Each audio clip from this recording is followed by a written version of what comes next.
Thank you, Daniel. Thank you, Elena. Thank you, Kevin. Here, let me share my desktop to do a quick live demo of our application. You guys can all see what's going on here, I hope. Yes. Yes. Perfect. Okay, so let me run our simulation real quick and sort of go over the data points that are being captured as well as what we're doing with the data. So we're looking, as Daniel mentioned, for specific incidents that's not necessarily, and we have our first one here already, and it's not necessarily specific accidents or specific collisions that occur, but what we feel is also important are, for example, near misses.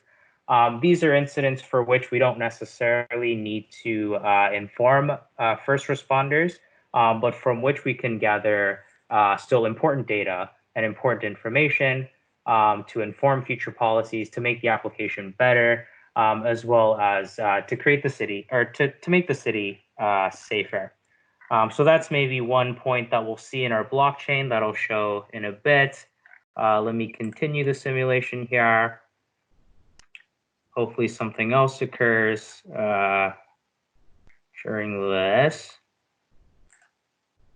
Let me see, any second, maybe we'll see. Oh, here we go. So we have another incident that's occurred, and it's a collision involving two cars. So this one's a bit more obvious in terms of the information that we're gathering, as well as the fact that when something like this occurs, and especially depending on the severity of the crash, we would want to inform first responders right away. And our solution does that while also capturing the information all in real time. And it's all enabled through the 5G network as well as edge compute.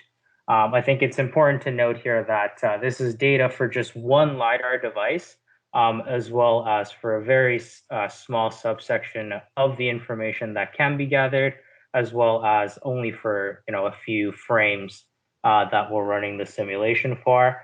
To deploy something like this at scale across hundreds of devices, as well as across the entire city, would make the 5G network and MEC not only an enabler but necessary.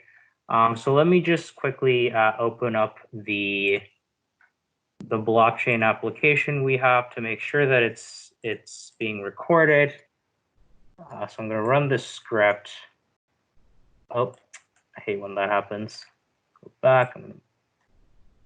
Oh, here we go. So let's open the window. I'm going to need to open the HTML.